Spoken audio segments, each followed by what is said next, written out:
O mercado muda, a sociedade evolui e você acompanha tudo aqui. Zampieri Pode Mais. A voz da Zampieri no ar.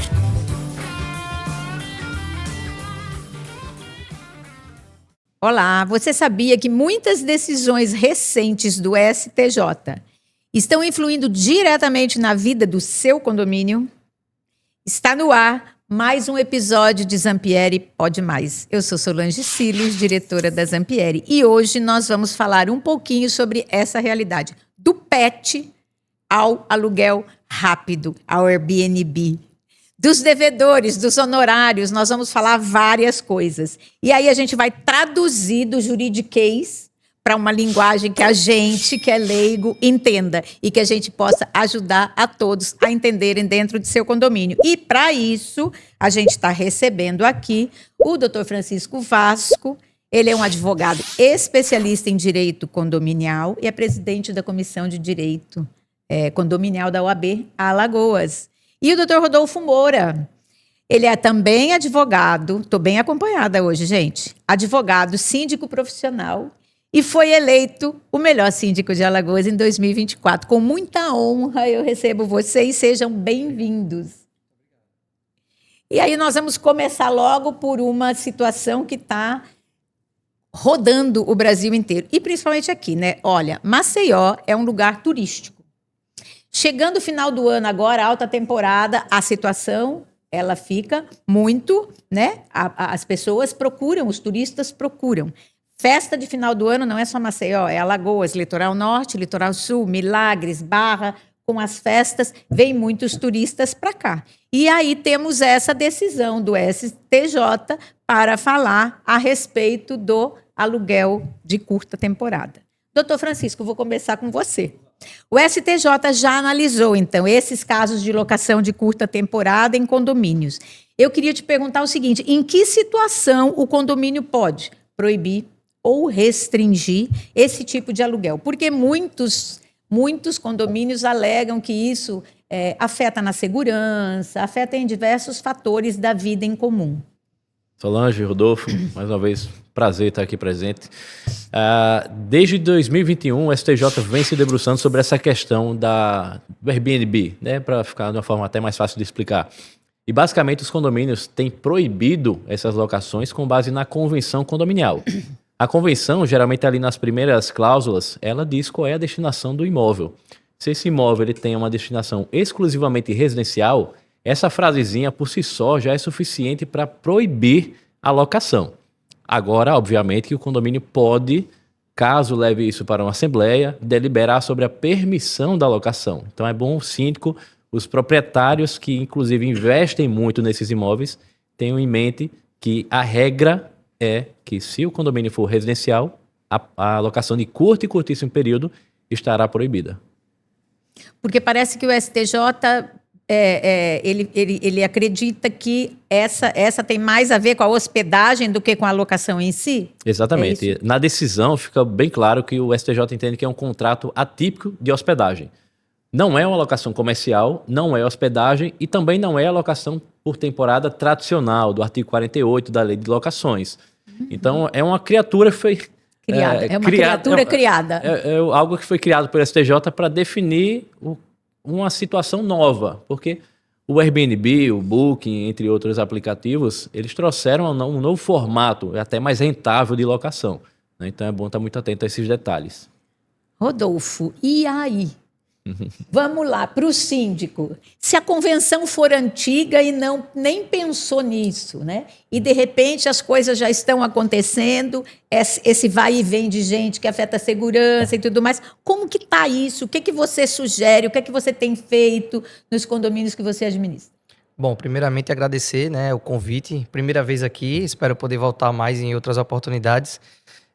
Elogiar também a estrutura, né, do podcast aqui, tudo muito, muito bacana. Estou aqui com um grande amigo, né, o Dr. Francisco Vasco, trabalhamos juntos aí desde 2018.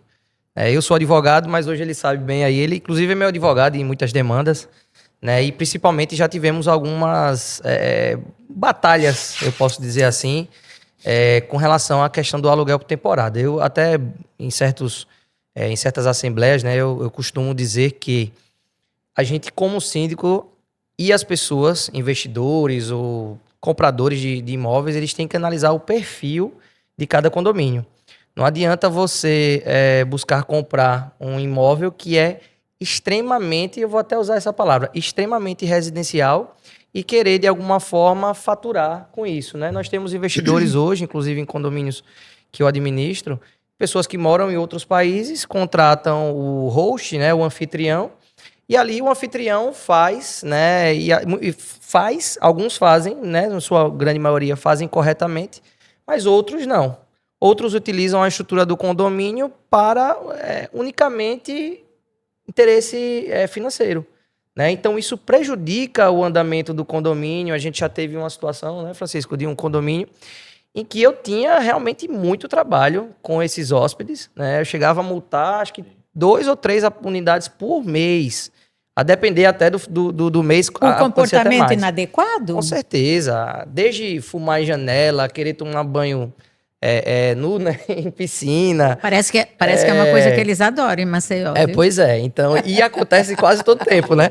A gente já viu muito aqui na Zampieri em termos de condomínio. Pois é, principalmente no calor. Então, para o síndico, isso é um desafio. O que é que eu posso até aconselhar aos interessados? Procurem primeiro conversar com o síndico, né? Pedir a convenção, ver a destinação do empreendimento, né? Nós temos hoje em Maceió praticamente um lançamento por mês, né? De novos empreendimentos, e esses empreendimentos, sim, comportam o aluguel por temporada, são destinados, inclusive, com estúdio, quarto de sala, destinados para isso. Então, procura primeiro conversar com o síndico, entender.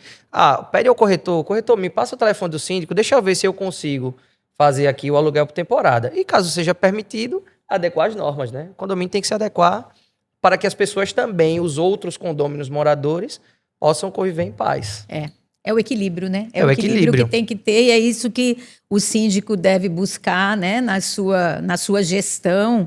Então, veja que importante, você, investidor, precisa estar atento a mais essa situação. Se você está comprando para investir, dê uma olhada, converse, procure antes, né, de decidir, de fechar a compra, você vê se ele exatamente pode se destinar àquilo que você quer. E aí, também falando em decisões polêmicas e etc., nós vamos falar agora de pets.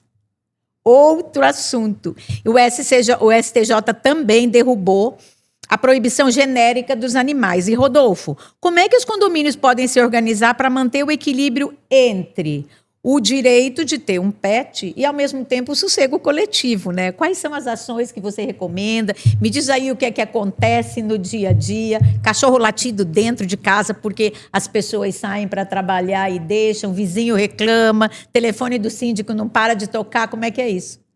É um dos 6, né, do condomínio, né, o cão, o cachorro em si, né? As pessoas hoje, elas têm mais um animal até como mais que um filho, né? Eu também sou dono, né, de um animal, já tenho 8 anos e, inclusive, eu morava, né, em condomínio, hoje eu não moro mais, moro numa casa, mas eu sempre busquei, desde o primeiro momento em que eu adquiri, né, o animal, busquei o adestramento, busquei de alguma forma tentar ter o acolhimento também com o animal. O animal também é um ser vivo e necessita de carinho, de cuidados. Só que as pessoas hoje, e logicamente que a gente busca entender, até como síndico, né, busca entender o desejo da maioria, né, hoje uma gigantesca, né, parcela dos condôminos tem e procuram ter animais, mas só que as pessoas querem criar animais que não comportam. Por exemplo, eu já tive um caso de uma pessoa que tinha 2 Golden Retriever e um Labrador num apartamento de 58 metros. É até insalubre para os animais e para as pessoas que estão dentro e fora, nos corredores, os vizinhos, você manter. Então, a gente sempre orienta a questão da segurança, usar guia dentro do condomínio, principalmente manter a higiene, o sossego, é importantíssimo. A vacinação, né? Apresentar ao síndico, né, que muitos condôminos não querem, não fazem. Então, a gente sempre orienta essas diretrizes para que todos possam conviver em paz. O bom senso, né, Rodolfo? Essa palavrinha em gestão condominial, quando se fala em coletividade, é muito importante, né?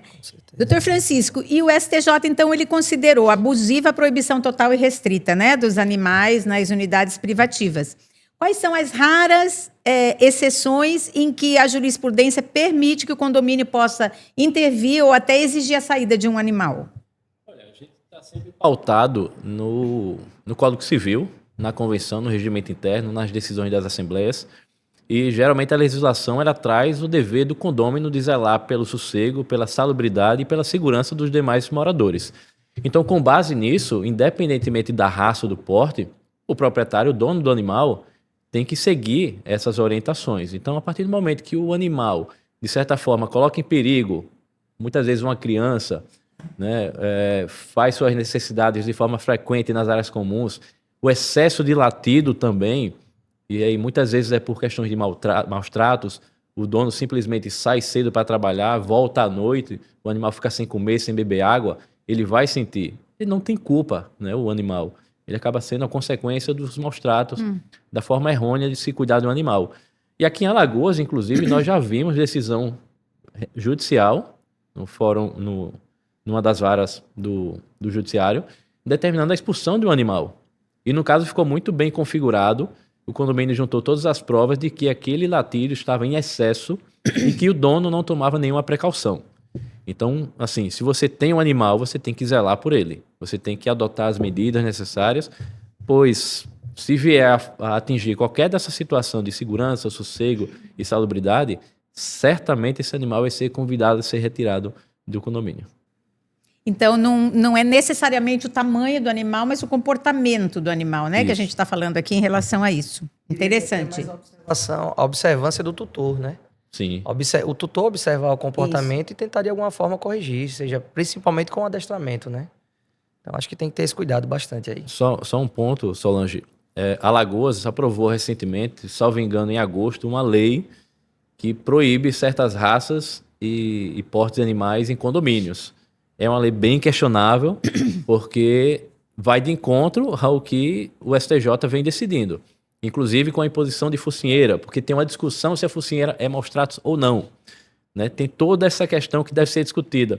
Eu participei até de uma sessão na Câmara, na Assembleia Legislativa, sobre outro projeto de lei referente a animais, e aí houve uma ampla discussão e estavam lá donos de canis, criadores de cães, explicando tecnicamente o porquê certas raças que estavam elencadas na lei não poderiam usar a focinheira. E aí a gente passa a entender. E não simplesmente publicar, né, sancionar uma lei simplesmente pelo tamanho do animal. Acho que o caminho não é esse. Interessantíssimo, porque é uma discussão bastante... Ela é densa, né? Demais. A qualquer hora, então, se você quiser mais, pode falar com a gente, que a gente traz aqui, inclusive, especialistas em cães, para a gente importante. decidir isso. Dá um podcast inteiro só desse assunto. Vamos falar agora sobre prestação de contas. O STJ também se manifestou recentemente sobre quem pode cobrar o síndico judicialmente, seja um morador sozinho ou um morador sozinho, por exemplo, pode exigir a prestação de contas. Afinal, um condômino individual pode entrar na justiça, pode falar isso? Francisco, o que mudou em relação à prestação de contas? Porque a gente sabe que o que é importante, essa transparência dentro de uma coletividade, né? Dentro de um condomínio. Quer dizer, preserva o síndico, preserva a boa convivência, porque daí começa a pipocar grupo de WhatsApp, etc. e tudo. Então, o que o STJ falou a respeito da prestação de contas? Basicamente, o STJ ele definiu que o condômino de forma individual não tem legitimidade para apresentar um pedido numa ação judicial para a prestação das contas, que esse é um interesse coletivo. Então tem que decorrer de uma assembleia, porque de fato as contas são apresentadas e aprovadas em assembleia. Não é o conselho que aprova, não é o morador. Se o síndico apresentar a prestação de contas por um pedido do condômino, essas contas não vão estar aprovadas, porque não houve deliberação. Então é muito nesse sentido, de que o local exato é na Assembleia. Se não houve essa prestação de contas em Assembleia, cabe ao condomínio. Aí, por exemplo, Se for um outro síndico, beleza. Se for o mesmo síndico que esteja ainda na gestão, o ideal é até que se convoque uma assembleia por um quarto dos moradores para destituir esse síndico e, em seguida, apresentar uma ação judicial para que ele preste contas judicialmente. Mas aí, no meu entender, é que a decisão é acertada porque você privilegia o interesse da maioria, que é da coletividade, e destaca que o local adequado é a assembleia. Legal, o fórum adequado é essa, né, Rodolfo? E dessa prática da sindicatura tua, né? Como é que você vê essa questão da prestação de contas? Porque isso a gente sabe que vai refletir diretamente, né, em muitas situações dentro do condomínio. Como é que é isso? Como que você trata essa situação e principalmente ruídos nesse sentido, né? Porque sempre tem. Sempre tem. Eu levo na minha atuação 2 palavras: transparência e diálogo. Se você for um síndico que trabalha de forma transparente, expõe suas contas, não tem medo de prestar contas, Isso. e você aliado a isso, um bom diálogo com os condôminos, com o próprio Conselho Fiscal, né? Eu sempre digo que estimulo, né, nas assembleias que o Conselho Fiscal seja presente. Porque o Conselho, como o doutor Francisco falou, ele vai para a Assembleia e ali vai aprovar, vai indicar, na verdade, né? Vai opinar pela aprovação ou não das contas. Então, o síndico não tem que temer a prestação de contas. Se ele trabalhar de forma transparente, se ele tem um diálogo consistente, eu diria até, e de certa forma convencedor, né, a sua atuação em si, ele não vai ter esse problema. Então, eu vejo muitos síndicos, síndicas orgânicas e profissionais que a gente escuta de tudo, né, nesse ramo condominial, que acabou renunciando porque não prestava contas há 2 anos. E ali começou a sofrer algum tipo de pressão dos condôminos e chegou a renunciar e nunca prestou contas. E a gente sabe que é obrigação do síndico, né? Pelo menos uma vez ao ano, ou sempre que questionado sobre, né? Então, acho que tendo o diálogo e a transparência não há o que temer, né? Sempre ter uma boa organização, saber o que gastou, né? Eu, por exemplo, eu coloco notas explicativas nos balancetes, justamente dizendo o porquê que foi gasto. Então, ali você tem uma afirmação do seu trabalho, né? Então, se o síndico ele é forçado a sair por não prestar contas, tem que ficar sempre alerta. E aí, esses questionamentos vão sempre surgir. Eu também acho, era isso que eu ia dizer. Gente, a prestação de contas, ela é muito importante. Ela é, assim, essencial. Ninguém pode abrir mão disso, porque é ali que está, é o que você falou, é o raio-x da transparência. Justamente. A gente aqui, uma das coisas que eu mais gosto do nosso trabalho, de falar que oferece, é oferecer a prestação de contas até o 5º dia útil. Por quê? Porque tá fresquinha na cabeça as coisas para você justificar. É aquilo que você falou. O síndico, você tem vários condomínios. Então, às vezes, você precisa lembrar do que fez e por que fez aquilo. Então, no 5º dia útil, as coisas aconteceram no último mês, né? Então, eu acho bem interessante. Aqui, a prestação de contas é transparente antes da jurisprudência. Eu acho isso fundamental. E o conselho também, né? Às vezes a gente cumpre isso que a senhora falou agora muito bem, o síndico está com tudo ainda está lembrando, aí o conselho vai analisar 4 meses, 5 meses depois. Aí pergunta lá o que foi R$50 que o síndico gastou. Se o síndico não se debruçar sobre a prestação de contas ou tiver uma boa memória, saber de fato o que ele está fazendo, ele pode cair até numa situação de dúvida, né? Então o conselho também precisa ser atuante, né? Eu acho. O conselho tem que ser atuante. Conselho não é... E tem responsabilidade civil também, né? Exatamente. Não na medida do síndico, mas tem sua carga de responsabilidade. Tem, pois é. Porque é importante, gente. É um trabalho em equipe, é uma coletividade. Então, o bem comum tem que estar ali, né? Então, se a prestação de contas está à disposição do conselho, o conselho vai precisar analisar aquilo, porque qualquer dúvida para ele também vai ficar mais fácil. Você falou muito bem. Às vezes está disponível, mas ninguém olha. E vai olhar bem depois. E aí os questionamentos... Inclusive, aprova com ressalva as contas do síndico, né, alegando que não teve tempo de ver. Mas você tem lá 10, 12 balancetes que nunca foram analisados. E aí acaba prejudicando a imagem do síndico. E hoje em dia, né, com balancete online... Os portais de transparência online, 24 horas por dia, né? Não deveria ser de jeito nenhum as desculpas, né? Porque o tempo a gente arruma, principalmente quando a gente assume um trabalho voluntário. Porque eu digo que um trabalho de um conselheiro, ele é um trabalho voluntário, mas quando a gente assume um trabalho voluntário, a gente tem que ter, né, toda essa responsabilidade do que envolve. Ok, vamos então para mais uma.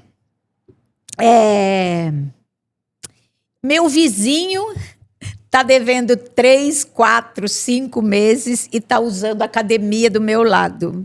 Eu fico muito brava com isso e vou para o síndico e falo, eu não quero que ele use isto daqui porque ele está devendo. Ele não podia nem entrar no prédio, que dirá usar a academia. Acontece isso de vez em quando? Eu diria pior, eu diria quando ele faz um festão, uma festa, chama umas 40, 50 pessoas e você, como síndico, é obrigado a ver aquela cena, né? Eu acho que isso até mais...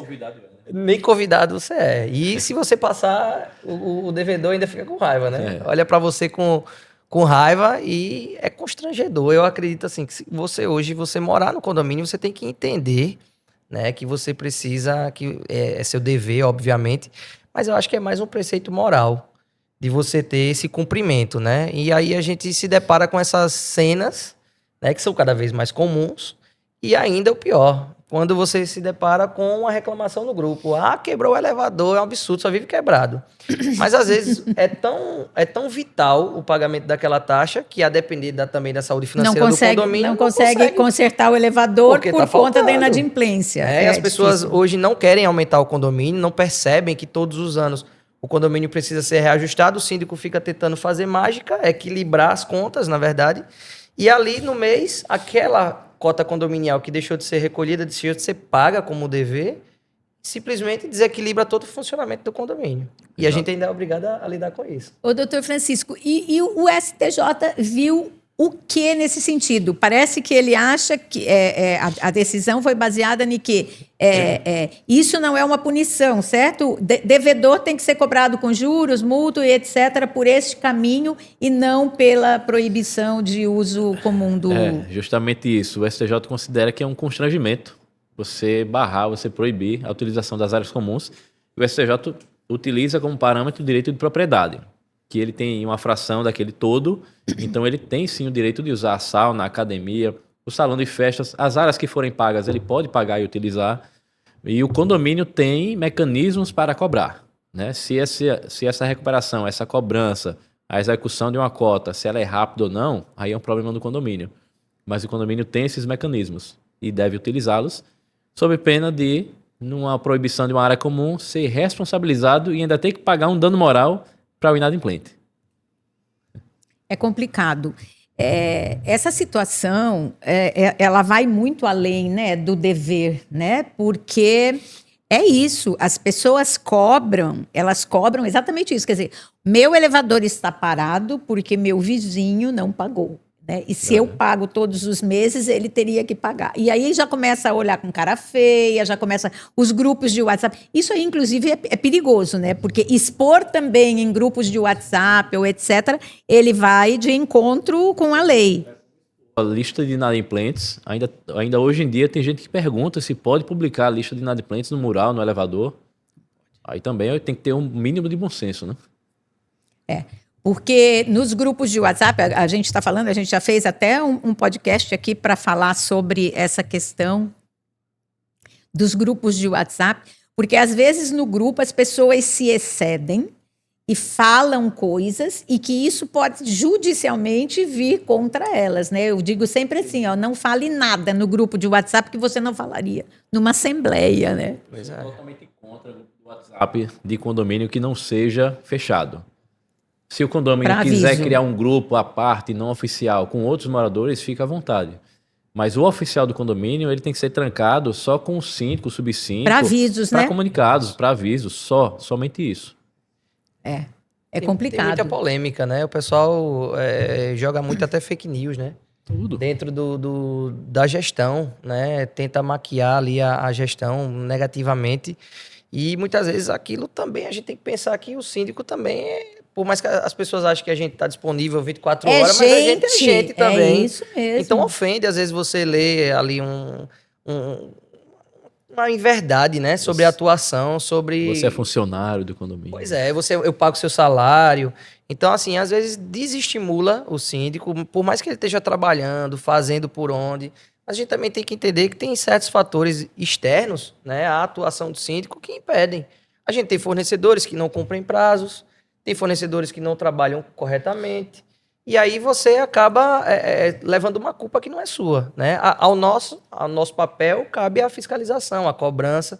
E aí as pessoas acabam potencializando aquilo no grupo de WhatsApp, que muitas vezes levam os síndicos também, síndicos e síndicas, sejam orgânicas, profissional, a adoecer, né? A enfrentar problemas.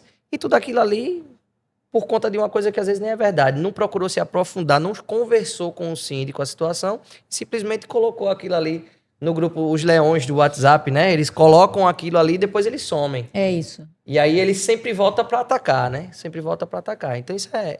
Para convivência condominial, eu acredito que hoje o grupo de WhatsApp tem que ser estritamente fechado. Grupo de avisos. Eu concordo. Entendeu? Eu acho que os condomínios, por exemplo, que eu tenho grupo de WhatsApp fechado, eu tenho uma convivência muito mais pacífica. Eu concordo. Eu acho que... Eu digo sempre assim, ó, condomínio, ela é uma mini-cidade, né? Um condomínio é uma mini-cidade ali. E a cidade, essa que a gente vive, que a gente quer que tenha o bem-estar futuro, né? Porque quando a gente imagina como vai ser a cidade do futuro, vai ser o fruto daquilo que as pequenas células, que são condomínio, né? Estão vivenciando. Então, esse respeito é muito importante, né? Dos dois jeitos. Síndico orgânico, porque, gente, ele pega o seu momento de descanso em casa e final de semana e noite para poder resolver os problemas. E o síndico profissional, ele escolheu aquilo como uma profissão, mas ele não é empregado de ninguém. Eu pago o seu salário. Isso é um verdadeiro absurdo. A gente também descansa, né? Depois das 18, eu escuto muito isso. Escuto e leio, né? Eita, eu tô ligando agora porque eu saí agora do trabalho. Aí, às vezes, até eu respondo, a depender da amizade, né? Eu até digo, eu também. Eu saí agora, eu vou descansar. Não, mas eu cheguei em casa agora, 8 horas da noite, que eu vou lá gerar um boleto. Eu digo, eu não tenho nem competência para isso. Quem faz é a administradora. Então, assim, as pessoas precisam entender que a gente também precisa descansar. Aos finais de semana, né? Aí já vem logo com aquela frase, né? Desculpe o dia e horário. Mas aí vem cobrar uma coisa que pode esperar tranquilamente para a segunda a partir das 8. Complicado. Regras de boa convivência, né? Regras do equilíbrio, regras de coletividade. É uma coisa que é aquilo que você já falou. Vai até do princípio de cada um, de cada pessoa. Então, isso é muito importante. E a gente até viu, gente só um adendo aí final, a gente até coloca aquelas mensagens automáticas, né? De segunda a sexta até às 18. Eu já coloco assim, sábado e domingo só urgência. Se for urgente, ligue. Aí a pessoa e aí tem um monte de urgência. Fala no sábado à tarde e diz, você não me respondeu.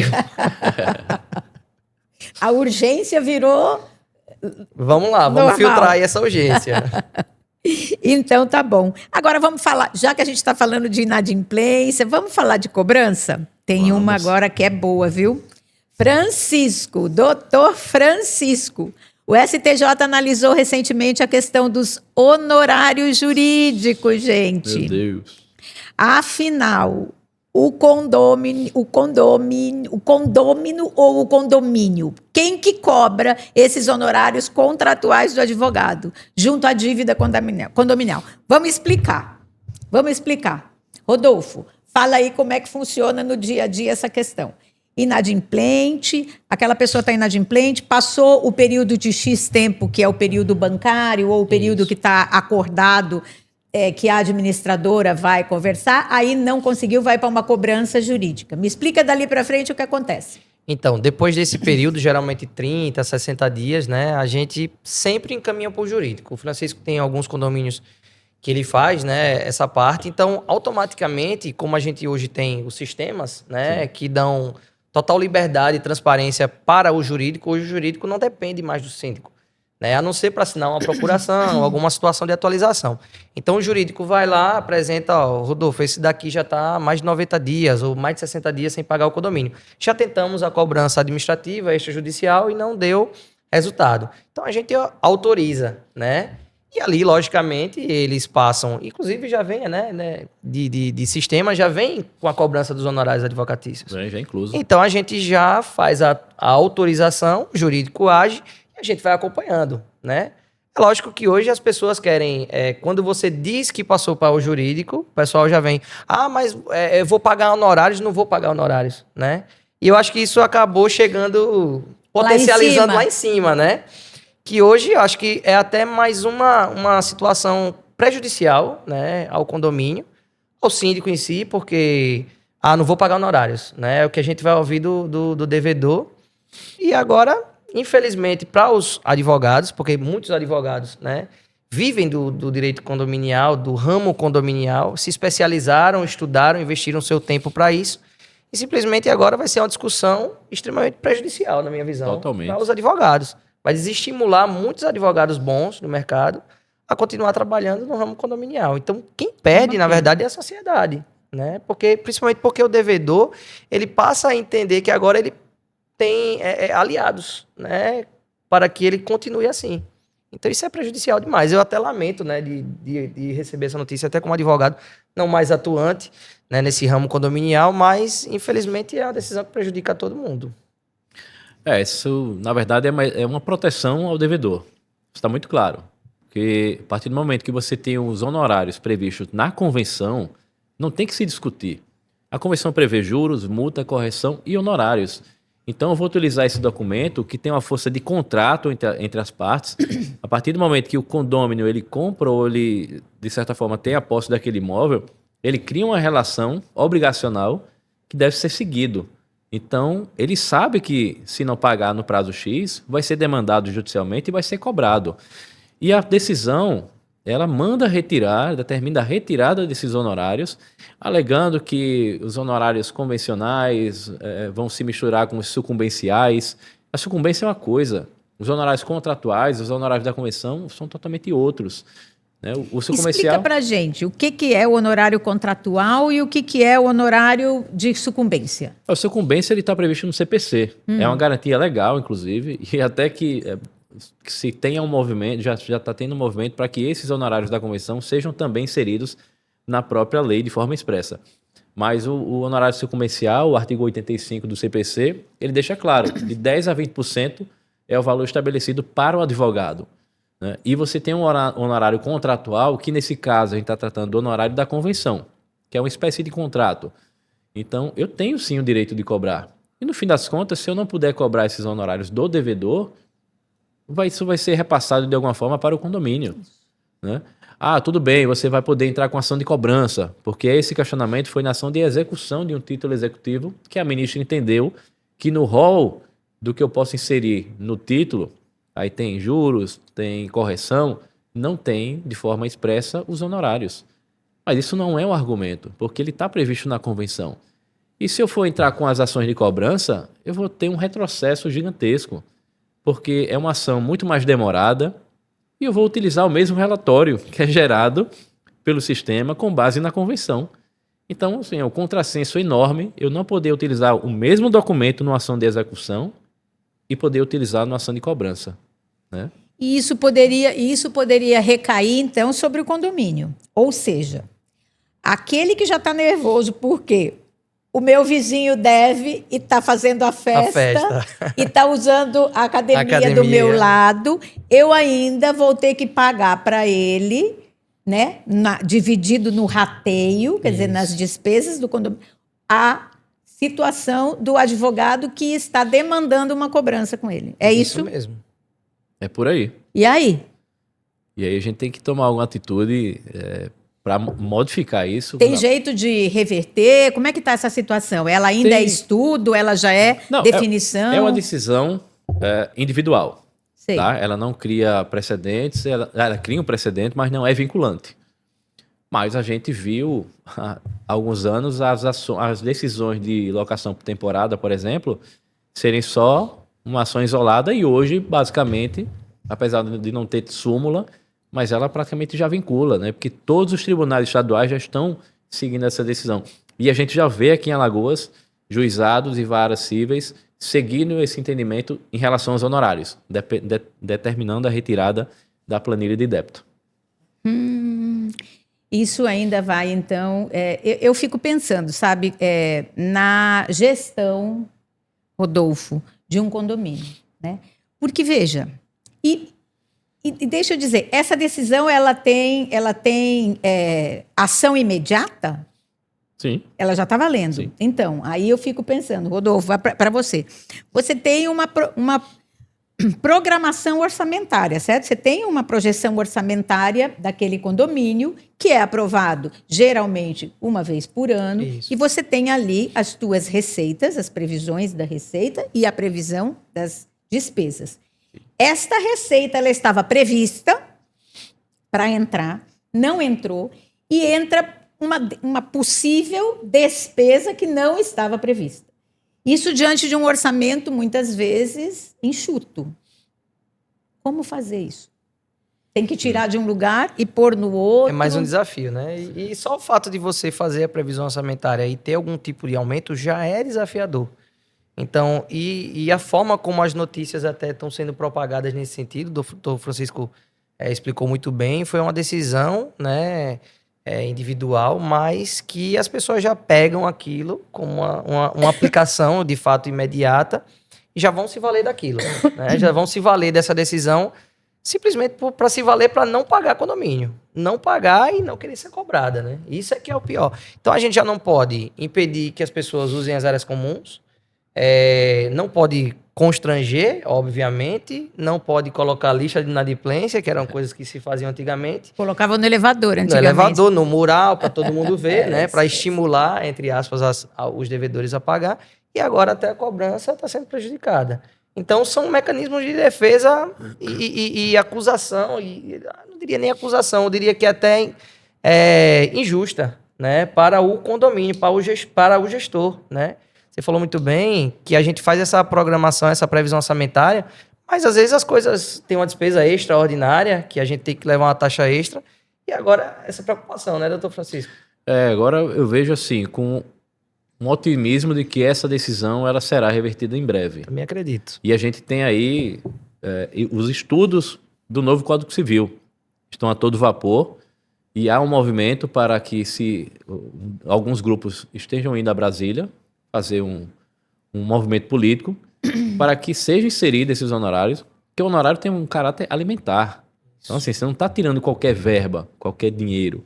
É um honorário, tem muito advogado que vive exclusivamente de honorários nessa questão de condomínios. Então, se você tira dessa forma das ações de repente, né? Das ações de execução, que é a via mais rápida para a recuperação do condomínio, então você está prejudicando os advogados, o condomínio, os moradores, por tabela, e o próprio devedor. Porque se o condomínio, de alguma forma, vai arcar com esse débito, ou vai ter que utilizar uma outra ação mais demorada, ele vai ser impactado com a falta de manutenção, com a falta de reformas. Então, no fim das contas, todo mundo sai prejudicado. Todo mundo mesmo, porque você tocou num assunto muito importante. Se eu tenho que tirar da minha dotação orçamentária algum recurso para essas emergências, eu vou deixar de fazer algumas manutenções preventivas. Sim. Ou algumas melhorias que já estavam, né, programadas, e isso, gente, interfere diretamente na valorização patrimonial. É aquele bem que o próprio devedor já comprou, é dele, e ele vai valorizar ou não, porque eu sempre digo, não adianta fazer uma reforma linda dentro da unidade se o condomínio não estiver bem cuidado. O que acontece? O prédio não está valorizado, aquela pessoa investe um valor considerável e ele não consegue tirar nem no aluguel e nem na compra e venda. E o próprio devedor, ele tenta vender, né, muitas vezes até para não perder, né, o imóvel, não ir a leilão, e não consegue. É até engraçado isso, do ponto de vista assim, trágico até, né? Ele deve, mas ele não consegue vender justamente porque aquela cota condominial está afetando nas preventivas, nas corretivas, né? E aí você faz até uma taxa extra, você força a taxa extra porque é necessário e ele também não paga. Então você vai ter que fazer a conta justamente com a falta dele. E às vezes não é só um, né? Então isso acaba com a programação financeira de qualquer gestor. Eu acho importante a gente falar, e até para quem está nos assistindo, que a gente, quando fala de devedor, aqui a gente entende, né, que existem ocasiões, fases na vida de cada um de nós que tem situações que fogem do controle, né? Mas o que a gente diz é que existem também mecanismos para que essa dívida seja repactuada, para que essa dívida seja parcelada, né? Sim. É o bem comum. Então, assim, não precisa deixar todas essas situações acontecerem, né? Porque todo mundo é humano e entende. Então, a gente, assim, não está taxando um inadimplente como se fosse... Não, Tem as a gente dificuldades. entende, exatamente, com todo respeito por essa fase e tudo, mas a gente fala que existe outras formas, né, de se negociar e repactuar essa vida. E não essa se pode, dívida. e não pode se valer disso, né? Não. Que as pessoas às vezes se vitimizam por situações e devem o condomínio há 15, 20 anos, né? E aí não dá pra, de fato, aceitar, né? Acho que seria mais a palavra certa, aceitar isso, infelizmente. É complexo. Eu acho bastante complexo. Doutor Francisco, e o bem de família, hein? Aquele imóvel onde a pessoa mora. Antigamente era impenhorável e aí agora ela pode ser penhorada para pagar dívida condominial. Explica para a gente o que é isso, inclusive o que é penhora. Ainda tem essa proteção para o condomínio, né? Não sei lá na frente como é que vai ser. Mas a gente tem, de muitos e muitos anos, o Instituto da Impenhorabilidade do Bem de Família. Isso é uma regra. Mas para a questão da recuperação do crédito condominial, dos valores de cota condominial, é uma exceção em que esse bem responde, sim, pelo débito, até pelo caráter próprio terreno, né? Que a dívida é da coisa. Então, a coisa que vai responder por aquele débito. E aí, no momento em que você tem um bloqueio de contas, se você não acha R$1 do cidadão, você tem um bloqueio de veículos, se você não acha um veículo, naturalmente você vai para a penhora do imóvel. E esse imóvel vai poder ser leiloado, leilão judicial, e o condomínio vai ser ressarcido desses valores. Então, fiquem bem atentos, porque é uma proteção para o condomínio nesse caso específico, né? É uma inversão à regra, é uma exceção à regra da impenhorabilidade. Você já teve algum caso desse nos condomínios onde você? Conta pra gente. Já tive. Inclusive, eu não era síndico do condomínio, então, quando eu cheguei no condomínio há uns 4 ou 5 anos atrás, eu busquei entender, né, a história, né, da inadimplência em si. E já existia uma dívida há quase 18 anos. Né? 18 anos você devendo o condomínio. E aí, eu chamei, logicamente, o devedor, né? E conversei com ele de alguma forma, tentei propor um acordo e não tive sucesso, porque soube que já era um devedor desde a inauguração do prédio, do empreendimento. Então, obviamente, procuramos a via judicial e essa pessoa foi forçada, né, a vender, porque ia para leilão, já estava sendo marcado, né, foi inclusive marcado, mas por adversidades não conseguiu acontecer, e aí essa pessoa acabou vendendo. Infelizmente, as pessoas têm que entender que elas têm que morar onde elas podem. Se você não pode pagar um condomínio de 2, 3 mil reais, infelizmente, você não vai conseguir morar ali, né? Mas é muito difícil que as pessoas entendam isso. É mais fácil, entre aspas, a gente procurar aceitar que as pessoas devem e o síndico, né, tem que se valer ainda das desculpas, das situações jurídicas. Ainda bem que a gente ainda tem essa exceção, né? Então, já passei, espero não passar novamente, mas eu sei que vai acontecer, isso é inevitável. Mas, enfim, a gente ainda tem esse remédio, então vamos usar. Exatamente. É o jeito. A situação também é complexa, né? Porque ali tem uma família, né? Quer dizer... E essa questão que você falou é muito importante das famílias, na sua gestão financeira, elas entenderem o custo da moradia, né? Se eu vou alugar um imóvel, eu tenho que ver quanto que esse imóvel tem de condomínio, quanto que vai ser meu aluguel, quanto que vai ser meu IPTU, né? Os seguros ou algo que valha de garantia, etc. e tal, para poder ver se isso está dentro do meu orçamento, né? Porque senão a coisa começa a complicar desse jeito que você falou. Partindo até para a parte operacional e manutenções, eu diria que observe até, se vai alugar, se vai adquirir o imóvel, como está a estrutura daquele prédio. Porque hoje a maioria dos prédios aqui em Maceió ou está passando por algum tipo de inspeção, seja ela a inspeção predial, ou a inspeção da fachada, ou reformas em si.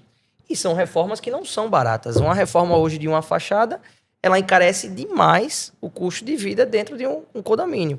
Então, o condômino, ao adquirir ou mesmo alugar, né, porque às vezes as taxas extras elas podem até, né, em alguns contratos a gente vê o repasse, né, para quem está chegando para o inquilino. Então, ele observar, conversar com o síndico, eu acho que isso é o melhor.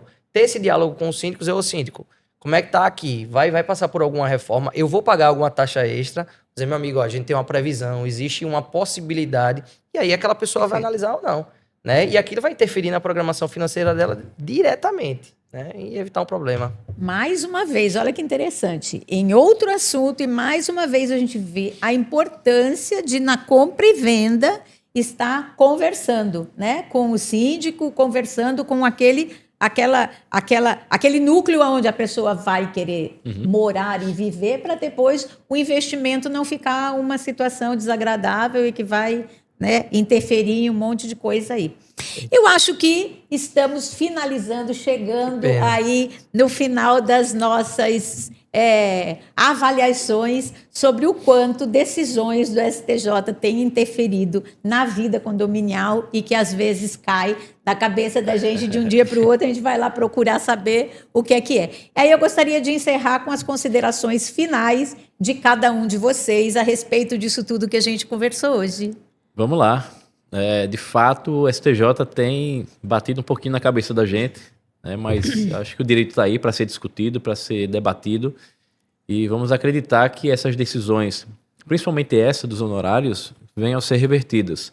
Outras do STJ são acertadas, né? A gente tem que trazer esse papel também importante do tribunal, mas é sempre importante a gente também ter esse espaço, Solange, para discutir esses temas, trazer quem está aqui no dia a dia dos condomínios, porque falar do jurídico, né, nada melhor que ter o reflexo prático de quem está no dia a dia, para quem esteja nos assistindo entender um pouco mais sobre essa questão. Então, mais uma vez, obrigado pelo convite e eu estarei sempre à disposição. Bom, primeiramente, obrigado pelo convite, primeira vez aqui, espero poder voltar mais. Foi uma discussão tão boa que a gente... Discussão, no caso, de aprendizado. Nem vê o tempo troca, passar, que a né? gente nem vê o tempo passar, né? Isso mesmo. Eu vou encerrar, obviamente, dando um conselho, né, aos síndicos, às próprias administradoras, né, porque também são questionadas. Busquem com seu advogado, né? O papel do advogado é indispensável, né? Por mais que a gente tenha decisões que às vezes até desvalorizem, né, a atuação do advogado condominial nesse sentido, busquem ter um conhecimento jurídico, né? Questione seu jurídico sobre essas decisões. Elas impactam diretamente na gestão sindical. Então, um síndico bem informado, ele não cai nas perguntas, né, que os condôminos fazem ali meia-noite, 2 horas da manhã. Então, o síndico ele tem que buscar, primeiramente, a prevenção nesse sentido, buscar o conhecimento. E ali, quando ele for questionado, de fato, ele tem um jurídico também competente, né, ao seu lado. Então, para quem é gestor, agora falando dessa parte, deixa esse conselho. É importantíssimo ter sempre um jurídico atuante e, principalmente, você, síndico, síndica, profissional ou orgânico, tentar entender essas decisões. Acho que é o mais importante. Exatamente, é isso aí, informação, diálogo, né? A gente também aqui, eu estou sentada numa cadeira, conversando com eles, mas também represento a Zampieri Condomínios, né? E aí a gente luta muito por isso, né? Que as informações, elas sejam transformadas, como eu falei no começo, sair do juridiquês e entrar no nosso dia a dia, para que a gente entenda na prática o que cada um tem que fazer, né? E isso é que a gente sabe que informação e a legislação vai andar junto e vai fazer com que o síndico possa ter uma gestão estratégica para uma melhoria no bom viver e na boa convivência de todos. É isso aí, nós ficamos por aqui. Esse foi mais um episódio do Zampieri Pode Mais e a gente encontra você na próxima. Siga as nossas redes sociais e acompanhe a gente lá. Até!